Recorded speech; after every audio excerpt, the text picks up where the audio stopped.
คลิปนี้ผู้ใดที่ว่าคอมพิวเตอร์แรมน้อยเนาะแล้วก็ใช้และคอมอืดเนาะก็เฮามาปิดฟังก์ชันเดี๋ยวนี้เนาะก็สามารถเฮ็ดให้คอมเฮามันสามารถหลุดสเปค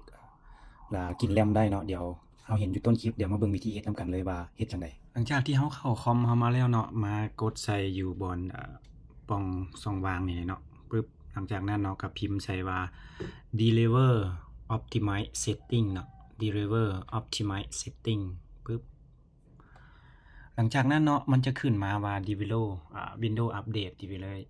Delivery Optimize Setting เนาะอยู่นี่เนาะมันขึ้นเลยเนาะว่า Allow Download from Device เนาะตัวนี้เนาะแม่นอนุญาตให้มันดาวน์โหลดอุปกรณ์ต่างๆเนาะมาเพื่อให้มันอัปเดตเนาะเฮาเพียงแต่มาปิดอยู่บ่นี่เนาะปึ๊บก็ถือว่าสำเร็จเรียบร้อยแล้วคอมเฮาก็จะกินสเปคน้อยลงเนาะ แน่นอนเนาะการเฮ็ดทุกสิ่งทุกอย่างในการปรับแต่งระบบเนาะมันจะมีข้อดีและข้อเสียข้อดีก็คือมันจะกินแรมน้อยลงเนาะแล้วคอมเฮานี่ก็จะไวขึ้นและการดาวน์โหลดอีหยังต่างๆนั่นก็จะ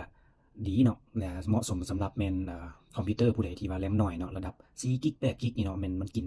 แรมเฮาไปประมาณเกือบเบิดแล้วแสดงว่าเฮาบ่สามารถเกือบที่สิใช้หยังได้แต่ถ้าว่า